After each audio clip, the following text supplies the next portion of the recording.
I never thought the day would come when a group of strangers with clipboards could threaten the very heart of my home. But there I was, standing on my porch at sunrise, looking at the same historic oak tree that has stood on my family's land for over a century, and reading a letter from the HOA that said, "Remove your tree within 10 days or face daily fines." A tree my great-grandfather planted with his bare hands, a tree that shaded my children as they learned to walk. A tree older than every single member of that HOA combined. And yet they wanted it gone. Before I share how this turned into a legal showdown that nobody saw coming, I want to ask you something, especially those of you who have lived long enough to see neighborhoods change around you. Should an HOA have the power to erase your history? Let me know in the comments. I'd truly love to hear your thoughts. And if you enjoy real-life stories where ordinary people stand up for what's right, I kindly invite you to subscribe. Your support really helps the channel reach more people. Now, let me tell you exactly how this all started. I've lived in my home for more than 40 years. Back when my wife and I first bought it, our street was a quiet place where neighbors waved from their porches and children rode bicycles in the evenings without a worry in the world. There were no committees, no inspections, no bylaws taped to your front door. Life was simple, peaceful. In the center of my front yard stands a magnificent 120-year-old oak tree. Thick trunk, wide branches, deep roots. We called it the family tree, not because of the people connected to it, but because of the stories it held. My great-grandfather planted it in 1904. I have a faded black and white photo of him standing beside it when it was just a thin sapling, smiling proudly, wearing his old work boots. He planted that tree as a symbol of starting a new life after returning from the war. He wanted something strong, alive, and lasting on this land. For generations, that tree became part of every chapter of our lives. My father built a wooden swing under it. My children carved their initials into its bark. My grandchildren fed squirrels from its branches, and whenever life became overwhelming, I'd sit beneath it and feel the calm that only something ancient and rooted can give. So imagine my confusion when one Tuesday morning, I found a crisp white envelope on my porch. No stamp, no friendly handwriting, just the cold, impersonal header. Homeowners Association Notice of Violation. At first, I assumed it was a mistake. We've had a few minor disagreements with the HOA before, a mailbox that wasn't modern enough, a garden statue they said was too large. But a tree, my tree, I opened the letter slowly, feeling a strange tightness in my chest. The words were blunt. Your front yard tree exceeds approved height standards and is considered a structural hazard. Required action, removal within 10 business days. Failure to comply will result in fines of $250 per day. I stood frozen. The morning sun filtered through the oak leaves, casting long shadows across my lawn. I felt almost disoriented, like I had stepped into someone else's story. A hazard. To whom? The tree had stood through storms, hurricanes, and nearly a century of weather without a single incident. It was healthier than most of the people who wanted to cut it down. I read the letter twice more, still unbelievable. My wife, hearing the screen door open, stepped outside and asked what was wrong. I handed her the notice. She gasped softly. "This must be a mistake," she whispered. I agreed. But the problem was this HOA didn't make mistakes. At least they never admitted to any. Later that afternoon, I saw Carol, the HOA president, walking her usual power walk route past our house. She had the kind of posture that suggested every sidewalk was her personal runway. Sharp haircut, sharper tone, clipboard tucked against her ribs like a badge of authority. I approached her carefully. "Carol," I said, "about this letter. There has to be some misunderstanding. The tree—" She held up a hand, stopping me mid-sentence. "There is no misunderstanding," she interrupted, her voice clipped. "The tree is too tall. It does not meet the HOA's landscape standards. We've decided it must be removed." We, as if she represented the voice of every neighbor. I tried again. "That tree was planted by my great-grandfather. It's been here longer than any of us. It's perfectly healthy. It's never caused a single problem." Carol didn't even blink. "It's not about health," she said. "It's about uniformity and safety. We've already documented the violation." Something in her tone bothered me. This wasn't concern, this was control. I asked, "Who documented it? A certified arborist?" She smirked. "Aesthetic committee." Aesthetic, not safety, not danger, not structural analysis. Aesthetic. I felt anger rise in my chest, but I kept my voice steady. "With all due respect, Carol, that tree is staying. I'm not cutting it down because a committee says it doesn't look right." Her smile tightened. "Then expect fines to begin on Monday." She walked away without another word. I stood there watching her disappear down the street, the letter still crumpled in my hand. The oak tree rustled softly above me as if listening. Later that evening, I sat beneath the tree, thinking about everything it had witnessed. This tree had seen my family through births, graduations, weddings, and the day we buried my father. It had stood when homes were rebuilt, when streets were redone, when neighbors moved away. And now, suddenly, it was a violation. I looked up through its branches, sunlight dissolving into evening gold, and I made a quiet promise. I won't let them take you. But as I soon discovered, the HOA wasn't finished. The letters didn't stop. The warnings became threats. And by the end of the week, the situation had escalated far beyond anything I expected. The morning after my conversation with Carol, I woke before sunrise. I'm usually an early riser, but this time it wasn't habit, it was worry. I opened the curtains and looked out at the oak tree. In the soft blue light of dawn, it looked peaceful, almost timeless. Its branches swayed gently, as if unaware that it was now the center of a neighborhood battle. My wife joined me at the window. "They can't do this," she whispered, but they could, and they were trying. When the clock struck 8, I stepped outside and found yet another letter, this time taped directly to my door. Not mailed, not placed neatly. Taped, slapped on. The bold text at the top read, "Final warning, failure to remove tree will result in daily fines." And underneath, in slightly smaller text, "Fines begin Monday at 8:00 a.m." I felt a heaviness in my chest, frustration, disbelief, and something else. A sense of being bullied in my own home. I've lived long enough to know that once someone like Carol gets a taste of power, they don't stop unless someone stands up to them. But I also knew I couldn't go into this blind. If I was going to defend my family's tree, I needed to understand exactly what the HOA could and couldn't do. So that day I pulled out every document I had: property deed, neighborhood covenants, bylaws, historical records. I even invited my old friend Harold over. He spent years serving on a county planning board, and if anyone could help me sort through this paperwork, it was him. Harold rubbed his chin as he read the violation notice. "This is nonsense," he muttered. "An HOA can enforce aesthetic rules, sure, paint colors, yard maintenance, things like that.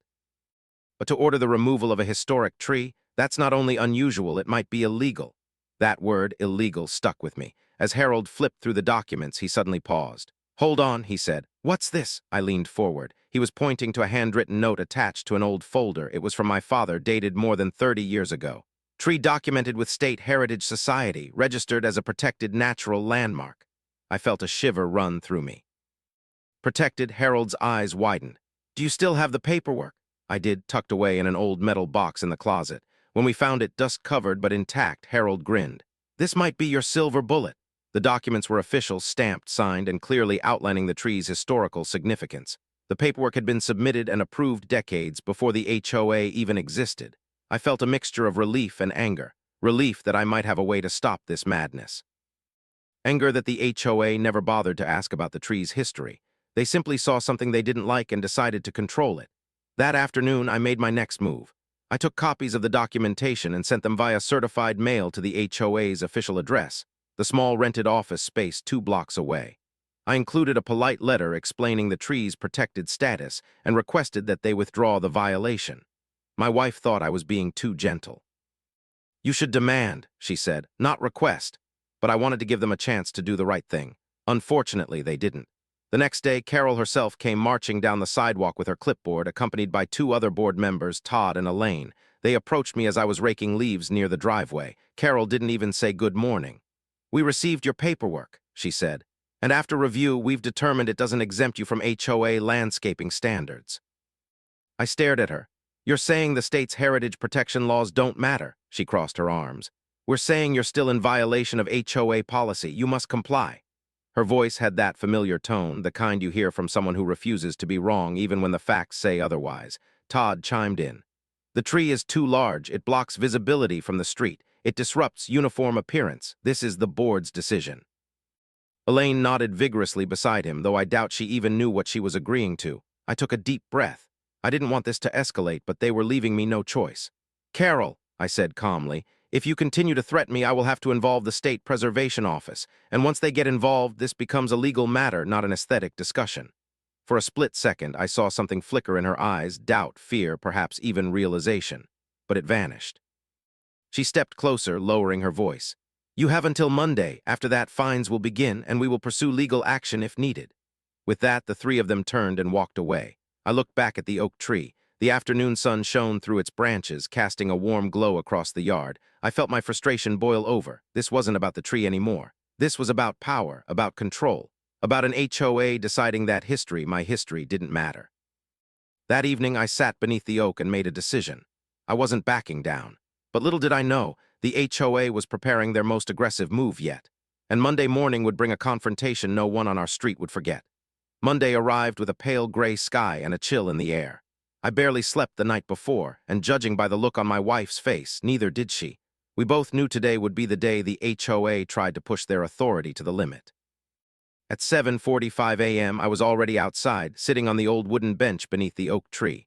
The leaves rustled gently above me, almost as if the tree itself was trying to reassure me. "You're not alone," it seemed to say. At 7:58, I heard footsteps. Down the sidewalk came Carol, clipboard tucked under her arm as usual, but this time she wasn't alone. The entire HOA board was with her, and behind them, a truck, a landscaping removal truck. My stomach dropped. They were serious. They were actually going to try to cut down the tree without my permission, without legal approval, and in full daylight. The truck pulled up directly in front of my yard. Two workers stepped out, carrying chainsaws and ropes. They looked confused, then concerned, then outright uncomfortable when they noticed me standing there, watching. Carol marched up to me with the confidence of someone who believes rules do not apply to her. "Good morning," she said sharply. As of 8:00 a.m., fines begin. The removal crew will proceed shortly. I stood slowly, planting my feet firmly. "No," I said. Carol blinked. "Excuse me, the tree is protected. You know this. You received the documentation." "That paperwork is irrelevant," she snapped. "The board has decided." "The board doesn't outrank the state," I said. Her expression tightened. The workers hesitated. One of them, a man in his 50s, stepped forward. "Ma'am, we can't remove a protected tree. Could lose our license." Carol turned on him, her voice sharp like a knife. "You were hired to do a job. The homeowner is in violation." The man shook his head. "Ma'am, if that tree is registered with the State Heritage Program, we can't touch it, period." Carol looked like she had swallowed a lemon whole. She turned back to me. "You're manipulating the system," she hissed. "You're trying to avoid responsibility." I had never raised my voice at her before, but today I did. "Responsibility," I said. "I'm protecting my family's history, something you should respect, not bulldoze." Just then, a voice called from across the street. It was Mr. Roberts, my neighbor of nearly 30 years. He's the kind of man who rarely gets involved in neighborhood drama, but today he was marching toward us with purpose. "You can't remove that tree," he shouted. "We all grew up around it. That tree belongs here." Several other neighbors began gathering on their porches, watching the standoff. For once, it didn't feel like I was alone. Carol, realizing she was losing control, clenched her clipboard so hard her knuckles turned white. "This is HOA property jurisdiction," she snapped. "Everyone needs to return to their homes." No one moved, and that's when everything changed. A black sedan pulled slowly up to the curb. The door opened, and out stepped a man in a brown jacket carrying an official-looking binder. He walked straight toward me. "Are you Mr. Thompson?" he asked. "Yes," I said. He offered his hand. "I'm with the State Heritage Preservation Office. We received your inquiry." Carol froze. The man opened his binder and flipped through several pages. "I reviewed your family's records," said. "Your tree was officially designated as a protected natural landmark in 1993. That means any attempt to remove or alter it without state authorization is a violation of heritage protection law." He turned to the landscaping workers. "You are not to touch this tree." The workers nodded immediately. Then he turned to Carol. "And any HOA official who continues to threaten the homeowner with removal will be subject to investigation and possible penalties." The entire street went silent. Carol's mouth opened, closed, opened again. "But the aesthetic committee, the policy—" "The state outranks your committee," the officer said firmly. "Stand down." It was the first time I'd ever seen Carol speechless. Neighbors murmured. A few clapped quietly. The officer handed me a formal letter confirming the tree's protected status. "Rest easy," he said. "Your tree is staying." As he walked back to his car, I looked up at the oak tree. The morning sun finally broke through the clouds, casting a warm glow across the branches. My wife stepped outside, tears in her eyes. "You did it," she whispered, but I shook my head. "No," I said softly. "We did it. This neighborhood stood together." And for the first time in a long while, I felt proud of that. For the rest of that Monday, our street buzzed with quiet conversations. Neighbors came to shake my hand, some offering congratulations, others sharing their own frustrations with the HOA. Many had been afraid to speak up until now. Others simply didn't know where the boundaries of HOA power ended. For the first time in a long while, it felt like the community I once knew. But as the day winded down, I knew in my gut the HOA wouldn't let this go. Carol wasn't the type to accept defeat, even when the law was clear. Sure enough, Tuesday morning brought another letter. This time, it wasn't taped crudely to my door. It was delivered by certified mail and stamped with the HOA's legal insignia, a sign they were done playing polite. Inside was a thick packet of papers. The first page read, Notice of continued violation, tree still in non-compliance with HOA policy. My wife looked over my shoulder and sighed. They're going to push this until they break. Maybe so, but I had no intention of bending. As I flipped through the papers, I noticed something strange. The HOA's reasoning had shifted. Now they claimed the tree posed a future hazard due to its size. Not a current hazard, but a future one based on what they described as an internal risk assessment. Internal, meaning they made it up. No certified arborist, no state inspector, just their assessment. I couldn't help but laugh, a tired, frustrated kind of laugh. My wife shook her head. They're desperate. And desperate people make mistakes, big mistakes. Later that afternoon, I received an email from one of the board members, Elaine, the timid one who usually nodded along with Carol but rarely spoke up. Her message was short, almost shaky. I'm sorry for how things are going. Not all of us agree with the decision. That was interesting. Cracks were forming inside the HOA. I replied kindly, telling her I appreciated the message and hoped the board would reconsider. But then something happened that changed everything. At sunset, Todd, the tall, quiet board member who rarely made eye contact, came walking up my driveway. He looked nervous, glancing around as though someone might be watching. Can we talk? He asked quietly. I invited him to sit on the bench under the oak tree. He sat stiffly, folding his hands. I shouldn't even be here, he said, but I can't keep quiet anymore. Carol isn't acting out of safety concerns. She has another reason. I frowned. What reason? He sighed. She wants the tree gone because it blocks her view. I blinked. Her view? Todd nodded. From her kitchen window, she thinks your tree ruins her sightline of the sunset. She's mentioned it in board meetings more than once. She tried to push through new landscaping regulations last year just for this reason. I felt a wave of disbelief. All this because she wants to look at the sunset from her kitchen. Yes, he whispered. She believes the HOA should maintain visual harmony. Her words. She's determined to get rid of anything that doesn't match her version of a perfect neighborhood. I leaned back against the bench, stunned. This wasn't about safety. This wasn't about aesthetics. This was about one woman's obsession with control and vanity. And the rest of the board went along with it? I asked. Todd's shoulders sagged. She pushes people until they either agree or quit the board. Elaine is afraid of her. Some of us are just tired of fighting with her. I studied him. He looked genuinely ashamed. Why are you telling me this? I asked. Because what she's doing isn't right and she's about to escalate it. My stomach tightened. How? He looked at me with a seriousness that sent a chill down my spine.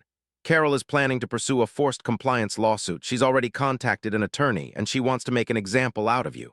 The words hung heavy in the air. An example, to intimidate the whole neighborhood. My wife came outside just then, carrying 2 mugs of tea. Todd quickly stood, thanked me, and walked away before she reached us. What was that about? She asked, handing me a mug. I hesitated, but I decided she needed to know. He said Carol wants to sue us, I said quietly. My wife sat beside me, her hand trembling slightly. She stared up at the oak tree, its branches catching the last orange light of the evening. This tree has stood for over a century, she said softly. And now? It's come to this. I reached for her hand. We're not giving up. We sat there until the sun fully set, letting the quiet soak in. But deep down I could feel a storm brewing, and it was only a matter of time before it broke. The next week arrived with a heaviness in the air. Clouds hung low as though nature itself was preparing for conflict. On Wednesday afternoon, I received the letter we had been bracing for. A thick envelope, heavier than the rest, stamped with the name of a local law firm. My wife was beside me when I opened it, and her gasp echoed mine. Inside was a formal notice. Intent to pursue legal action against homeowner for noncompliance. The letter listed a series of claims, all painfully familiar lies. Tree poses a safety hazard. Black circle tree disrupts neighborhood uniformity. Black circle tree blocks visibility and creates traffic risk. Black circle tree violates HOA landscaping standards. And then the most shocking line. Homeowner has refused to comply with multiple directives and is therefore subject to enforcement through legal channels. My wife set the letter down, her hand shaking. This isn't right, she whispered. It was. But Carol knew something. The threat of legal action alone is often enough to scare homeowners into obeying. She simply underestimated who she was dealing with. I've lived a long life. I've raised children, buried loved ones, survived hardships, and built a home on the foundation of integrity. I wasn't about to surrender to intimidation tactics, but I also knew I couldn't face this alone. So I reached out to the State Heritage Preservation Office again. The same preservation officer who had visited Mr. Aldridge answered my call. I'm not surprised, he said dryly when I explained the situation. HOAs don't like being told they're wrong, but don't worry, they have no legal standing to override state protection laws. He offered to send a written statement confirming that the tree was protected and that any lawsuit attempting to force its removal would be invalid. That was a relief. but part of me still felt uneasy. Battles like this rarely stay simple. Later that afternoon, I decided to walk the neighborhood. Sometimes a slow walk is the best way to clear the mind. But as I walked, something unusual happened. One neighbor after another came out to talk to me. Mrs. Jenkins, the retired teacher, said, "We're with you." Mr. Alvarez, who'd lived across the street since the 70s, added, "That tree's part of our history, too." Even teenagers, kids with earbuds and skateboards, nodded respectfully as I passed. For the first time since the conflict began, I realized Carol might have finally pushed too far. But the real turning point came that evening during the monthly HOA meeting. I wasn't planning to attend. Frankly, after their behavior, I didn't want to sit in the same room as Carol. But several neighbors insisted I go not to argue, but to witness what was happening. So I went. The meeting was held in the small community center at the end of our street. The room was crowded, more people than I had ever seen at an HOA meeting before. Carol sat at the front table, shoulders stiff, face tight. Todd and Elaine sat beside her, both looking uncomfortable in their own ways. The meeting began abruptly. Carol slammed her gavel down. "This meeting is called to order. First agenda item, homeowner noncompliance." She didn't say my name, but everyone knew. Before she could launch into her speech, a voice rose from the crowd. "Carol, we want answers." It was Mr. Roberts, standing tall in the back row. Carol blinked.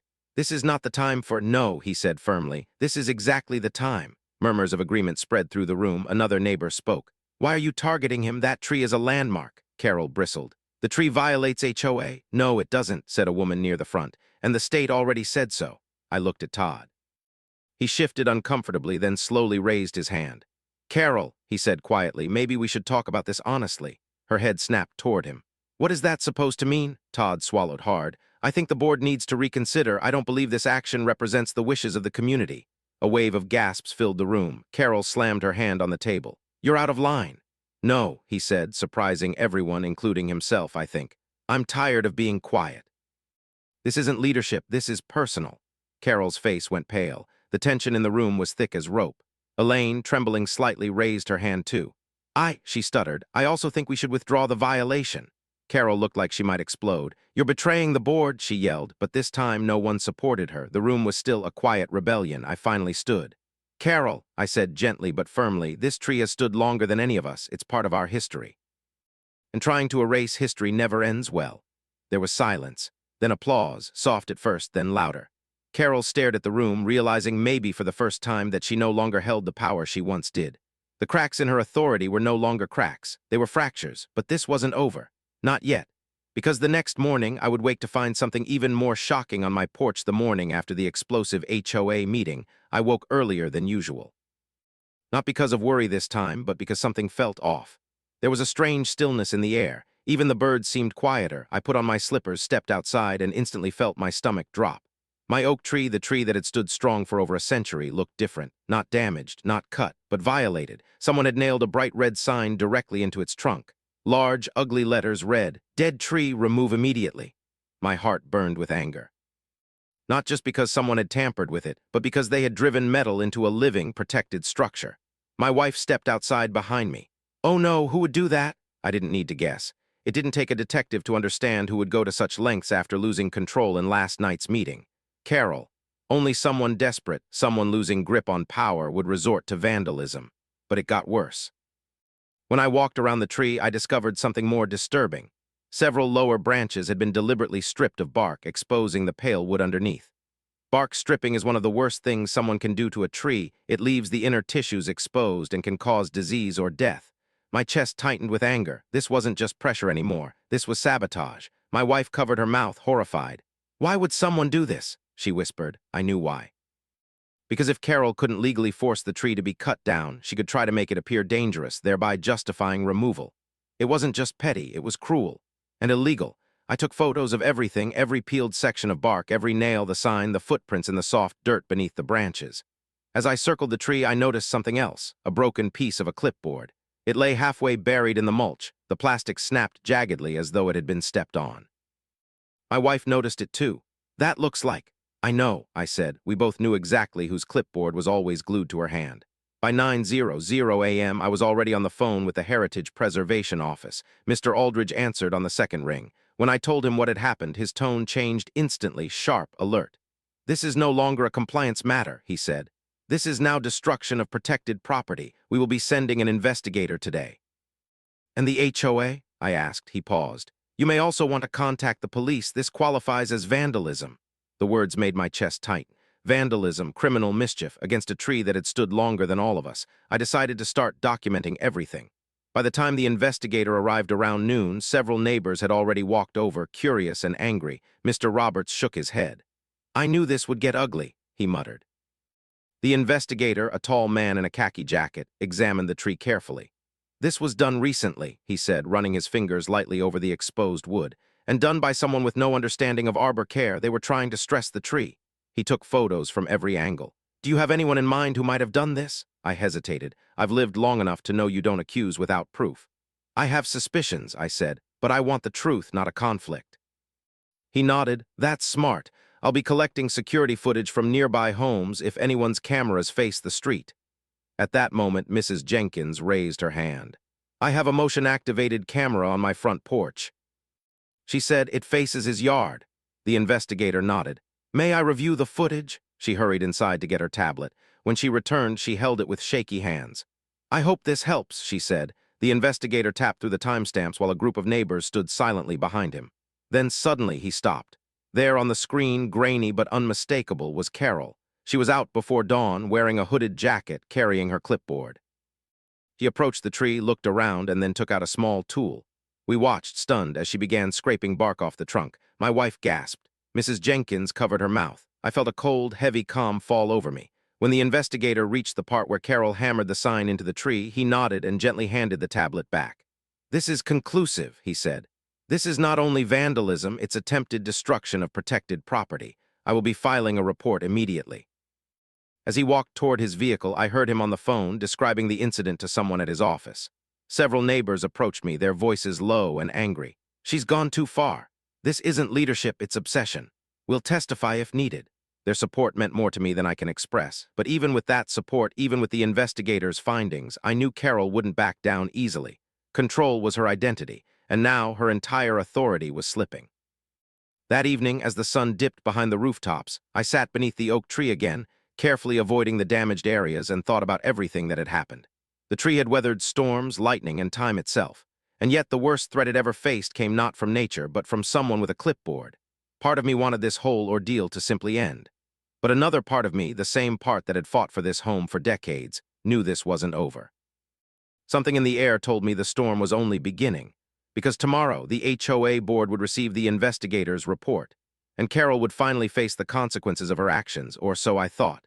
The next morning, the community felt tense, not the quiet tension of disagreement. No, this was something different, a shift, a sense that something big was about to break. At 9:15 a.m., my phone rang. It was Todd. "Can we talk?" he asked, his voice low. "Of course." He arrived at my house looking exhausted, dark shadows under his eyes. "What's going on?" I asked. Todd sighed deeply. "The board received the investigator's report this morning, and it's bad for Carol, very bad." He sat on the bench with me under the tree, as if the tree itself had become an unofficial meeting place. "Tell me," I said gently. He rubbed his forehead. "The report included everything, the damage to the bark, the sign, the metal nails, and the video footage." I knew what that meant. "She's denying it, isn't she?" I asked. He shook his head. "No, she tried at first, but when the footage started circulating, and believe me, it's circulating, she broke down, started yelling that she was being framed, that someone edited the footage, that it wasn't her." He exhaled slowly. "Then she demanded the board stand with her or resign." I closed my eyes. That was exactly the kind of arrogance I expected. Todd's voice lowered. "But the board didn't back her this time." A strange quiet fell over us. "What do you mean?" I asked. "Mr. Roberts, Mrs. Jenkins, half the neighborhood, they showed up at the office this morning. They demanded a board vote. Carol was cornered." He paused. "We held an emergency meeting. Elaine spoke first. She was trembling, but she said it plainly. 'I can't support this anymore.'" Others nodded. "She still has supporters?" I asked. Todd shrugged. "A few, but even they couldn't defend what she did." He gestured toward the damaged bark. "She hurt something that meant something to this community, and people don't forgive that easily." He looked down at his hands. "So we voted 5-1. Carol was removed as HOA president effective immediately." I didn't speak, not because I didn't have words, but because I had too many: relief, sadness, vindication, and a strange empathy I didn't expect. I had known Carol for years. We weren't friends, but we weren't enemies either. I had watched her walk her dog past my house every morning before she became HOA president. I remembered when her husband passed away several years ago how she changed afterward, becoming harder, colder. Sometimes grief makes people cling to control, sometimes too tightly. After a moment, Todd continued. But that's not all. He cleared his throat. She's been suspended pending legal review if the state decides to press charges for vandalizing a protected landmark. Well, it might face fines or worse. That's not what I wanted, I said softly. Todd nodded. I know, but she crossed a line and there's no walking back from it.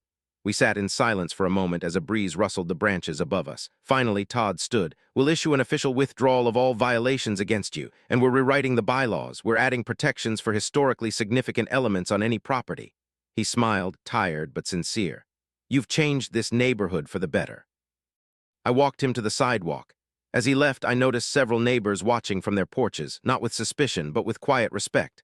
My wife came outside and slipped her hand into mine. What did he say? She asked. I told her everything about Carol being removed, about the board changing, about the neighborhood standing together. She looked up at the oak tree, her eyes glistening. He would have been proud, she whispered. Who? I asked gently. Your father. I swallowed hard. My father, the man who taught me to respect the land, who taught me patience and principle, would indeed have been proud. But just as I allowed myself a moment of peace, my phone buzzed with a new message. A number I didn't recognize. I opened it. And there, staring back at me, was something that made the hair on the back of my neck stand up. It was a photo, a close-up of the oak tree taken at night. And underneath it, 5 words, "This isn't over, not yet." The message on my phone sent a chill through me. This isn't over, not yet. No name, no number saved, just those 5 words delivered with a picture of my tree taken in the middle of the night. I stared at the screen for a long moment, trying to steady my breathing. My wife noticed immediately. What happened? She asked, coming to my side. I showed her the phone. She covered her mouth, horrified. Is that from Carol? I don't know, I admitted. But someone wants me to think this isn't finished. I stepped outside, scanning the street. Everything looked normal, calm, quiet, serene. Porch lights glowed softly. A few windows flickered with television glow. In any other moment, this would have felt comforting. But now every rustle of leaves felt ominous. I walked to the base of the oak tree, flashlight in hand. The bark damage was still visible, but nothing new appeared to be harmed. Still, someone had been here, late, watching, taking pictures. My mind raced. Was it Carol, one of her supporters? Someone else entirely. It didn't matter. I refused to let fear take root. The next morning, I contacted the preservation investigator, Mr. Aldridge. When I showed him the message, his eyes hardened. This appears to be intimidation, he said, and given the recent vandalism, this should be reported. May I forward this to the police? Yes, I said firmly. Do whatever's necessary. When someone threatens your home, your safety, you don't ignore it. By noon, an officer was knocking at my door. Officer Martinez, a middle-aged man with a calm presence and a patient voice, sat with me and my wife on the porch while reviewing the evidence. This message definitely qualifies as harassment, he said, especially following vandalism. We told him about the recent events, the bark peeling, the sign, the HOA meeting, Carol being removed. He listened carefully, taking notes. Sir, he said, I need to ask directly, do you believe Carol sent this? I sighed. I don't want to accuse anyone without proof, but she has the strongest motive. He nodded. We'll look into it. Just as he was about to leave, Mrs. Jenkins hurried over. Officer, she called, waving a small flash drive. I think you need to see this. Officer Martinez looked at me, then at her. What is it? My porch camera caught someone outside again last night. My heartbeat quickened. Officer Martinez plugged the drive into his patrol car laptop and reviewed the footage while we all stood anxiously outside. After a moment, he leaned back slowly. Then he turned the screen toward me and my wife. Even in the grainy night footage, the figure was unmistakable. Carol, hooded jacket, clipboard in hand, standing under the streetlight, staring directly at my tree, then lifting her phone, taking a photo. My wife gasped. I felt a heavy sadness wash over me. This wasn't just obsession anymore, it was desperation. Officer Martinez shook his head. This is clear harassment, she's not stopping. What happens now? I asked. We'll issue her a cease and desist order, and if she violates it, there will be legal consequences. He left after that, thanking Mrs. Jenkins for the footage. But the mood on our street changed entirely. Throughout the afternoon, neighbors walked by, checking in. Anything we can do? We're with you. Do you need cameras, lights?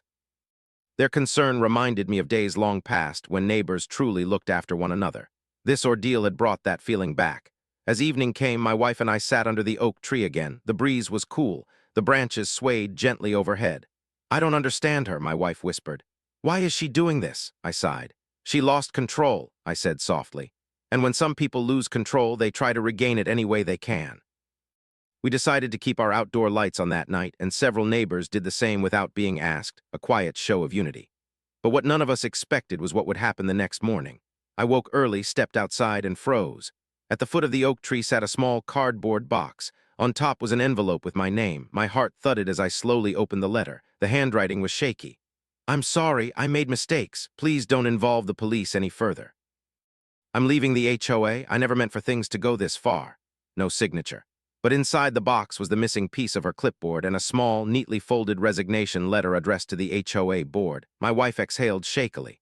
"She broke," she whispered, and for the first time I felt not anger toward Carol, but pity, a deep, quiet pity, because sometimes people lose themselves trying to control everything around them. The ordeal wasn't over, but the tide had shifted. And I knew Part 9, the ending, would bring closure, not just for us, but for the entire neighborhood. The box left under the tree marked a turning point. For the first time in weeks, my wife slept peacefully. For the first time in weeks, neighbors walked by with smiles instead of worried glances. And for the first time in weeks, the oak tree felt safe again. But there were still things to address legally, emotionally, and practically. Later that afternoon, Todd came by with a folder in hand. "Had an emergency board session today," he said. "We accepted Carol's resignation." He handed me a printed notice. "We're officially withdrawing all violations against you, and we're drafting a new bylaw that says any historically registered tree, structure, or landmark on a homeowner's property is fully protected from HOA intervention." I felt relief wash through me. "That's good," I said. "Not just for us, for everyone." Todd nodded. "We were blind, honestly, too focused on rules. You opened our eyes." I didn't feel like a hero. I felt tired but grateful. 2 days later, the police notified us that Carol had agreed to sign a formal agreement. She would have no contact with us. She would not enter our property. She accepted financial responsibility for the bark repair and fines associated with damaging a protected tree. She wasn't arrested. I didn't want that. I wanted closure, not punishment. And closure came in the most unexpected way. One evening just before sunset, I heard a soft knock on my door. When I opened it, a young woman stood there. Early 30s, soft eyes, hands clasped nervously. "Are you Mr. Thompson?" she asked. "Yes," she swallowed hard. "I'm Carol's daughter." My breath caught slightly. My wife joined me by the door. The young woman spoke again, her voice trembling. "I just wanted to apologize for everything my mother did. She's been struggling since my father died. She's not the same. She used to be kind. Loved gardening, loved trees even. This obsession, it wasn't her, not really." I felt something inside me soften. Grief changes people in ways we cannot understand unless we've lived it, and I have lived it. I stepped forward gently. "I appreciate you coming," I said, "and I'm truly sorry your family is hurting." Her eyes filled with tears. "I'm relieved it's over," she said softly. "Thank you for not pressing harsher charges." My wife reached out and squeezed her hand. "Wish your mother healing." The young woman nodded gratefully before leaving. When we closed the door, the house felt lighter, as if the shadows that had hung over it were finally gone. That night, the neighborhood gathered for an informal meeting under the oak tree. No clipboards, no angry voices, just neighbors sharing chairs, lemonade, and stories. Mr. Roberts raised his cup to the tree that reminded us what community means. Everyone cheered softly. Children played nearby. Dogs wandered between chairs. People laughed genuinely freely. I leaned back against the tree trunk, feeling its strength behind me. My wife slipped her arm through mine. "You protected it," she whispered. "No," I said quietly. "It protected us." Because that tree brought the truth to light, it pulled the community together, it forced accountability, and it stood firm through every storm, natural and human. When the gathering ended and the stars emerged overhead, I sat alone beneath the branches for a moment. The leaves rustled gently, as if speaking in a language only time understands.